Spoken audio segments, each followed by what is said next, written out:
শিবির হলে কি ন্যায্য দাবি নিয়ে দাঁড়াইতে পারে না? শুধুমাত্র চাটুকার ছাত্রলীগ দাঁড়াইতে পারে? দুষ্কৃতিকারীরা মারছে না তো ভাই, তোমার ছেলে পেলে মারছে, তোমার অর্ডারে মারছে। 2 দিন আগে তুমি প্রেস কনফারেন্সে বলেছো রাজাকারের বাচ্চার জায়গা নাই, এবং রাজাকারের বাচ্চা বলেছো আমাদের সন্তানদের। না, প্রথমত আমি একটু আগে মানবজমিনের যে রিপোর্টটা পড়লাম, তারা বলছে আজকে 7 জন, নট গতকাল পর্যন্ত 7 জন, আজকে 7 জন, মানে আজকে সকাল থেকে 7 জন, যদ্দূর আমি যদি ভুল না পড়ে থাকি। অবভিয়াসলি আপনিও বুঝবেন যে আমার মানসিক অবস্থা এই মুহূর্তে খুবই ক্রিটিক্যাল। আমি খুবই অবভিয়াসলি আমি দুশ্চিন্তায় আছি আমার ছাত্রছাত্রীদের জন্য, আমি দুশ্চিন্তায় আছি দেশের জন্য। সো হয়তো আমি ভুল পড়তেই পারি, বাট যদ্দূর আমি পড়েছি আমার কাছে মনে হচ্ছে মানবজমিনের রিপোর্টটাতে ছিল যে আজকে সারাদিনে 7 জন ইতিমধ্যে কনফার্মড মারা গেছে, আর এর আগে গতকালের রিপোর্ট ছিল গত 2 দিনে 7 জন মারা গেছে। সো তাইলে আপনি সেটাও যদি হিসাব করেন তাইলেও তো 14 জন মারা গেছে। এবং যেটা সত্যি কথা, আমাদের কাছে যে মিক্সড রিপোর্ট আসছে, কনফার্ম না, মিক্সড রিপোর্ট আসছে যে আজকে 14 জনের বেশি মারা গেছে আজকে। সো আমরা এখনো জানি না। এবং এই ধরনের অবস্থায় যেই সরকার এটা ঘটিয়েছে তারা বড় বড় গলায় কথা বলবে, এটা সম্ভব না ভাই। গতকাল সরকার প্রধানের গল্প শুনেছেন নিউজে, সরি প্রেস, উনি একটা প্রেস স্টেটমেন্ট দিয়েছিলেন, হ্যাঁ, ন্যাশনাল স্টেটমেন্ট দিয়েছিলেন, কালো শাড়ি পরে যাদেরকে লেলিয়ে দিয়ে আমাদের সন্তানদেরকে মারছে, সেই মহিলা এসে বলছে যে না, দুষ্কৃতিকারীরা মারছে, তাদের সাজা হবে। দুষ্কৃতিকারীরা মারছে না তো ভাই, তোমার ছেলে পেলে মারছে, তোমার অর্ডারে মারছে। 2 দিন আগে তুমি প্রেস কনফারেন্সে বলেছো রাজাকারের বাচ্চার জায়গা নাই, এবং রাজাকারের বাচ্চা বলেছো আমাদের সন্তানদের। এদের ক্ষমা নাই, এদেরকে আমরা ছাড়বো না ভাই।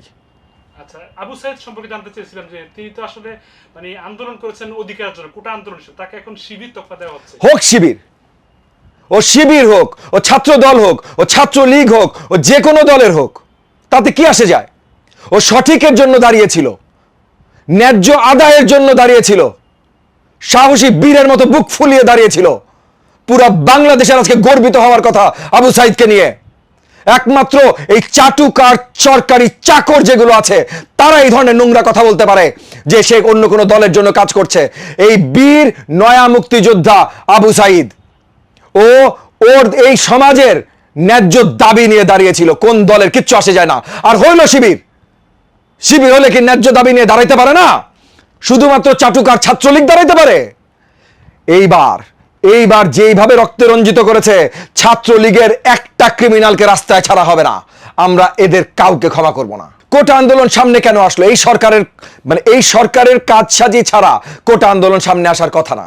কোটা আন্দোলন একটা রিজলভড ইস্যু, যে 17-18 সালে কোটা নিয়ে আন্দোলন হয়েছে, সরকার মেনে নিয়েছে, কোটা বাতিল করে দিয়েছে। ইভেন যদিও কোটা সংস্কার চেয়েছিল ছাত্ররা, পুরো বাতিল চায় নাই, কিন্তু সরকার বাতিল করে দিল, হয়ে গেল, এটা রিজলভড ইস্যু। হঠাৎ করে যখন দেশের অর্থনীতিতে টাকা নাই, যখন ডলার রিজার্ভ খালি, যখন চায়নার কাছে যায় টাকা পায় না, তখন কোর্টে হঠাৎ করে নতুন কি কারণ হলো ভাই রায় দেয়ার? যে কোটা আবার ফেরত আসবে? কি কারণ হলো রায় দেয়ার?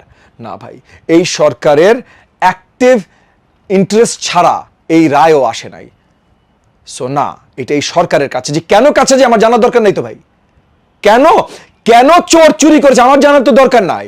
আমার জানার দরকার চুরি করেছে সেই অপরাধীর শাস্তি তার পেতে হবে, এইটা হলো আমার জানা দরকার। সরকার পতন হয়ে গেছে, এখন যে কয়দিন সরকার থাকবে এইটা হলো বরোড লাইফ।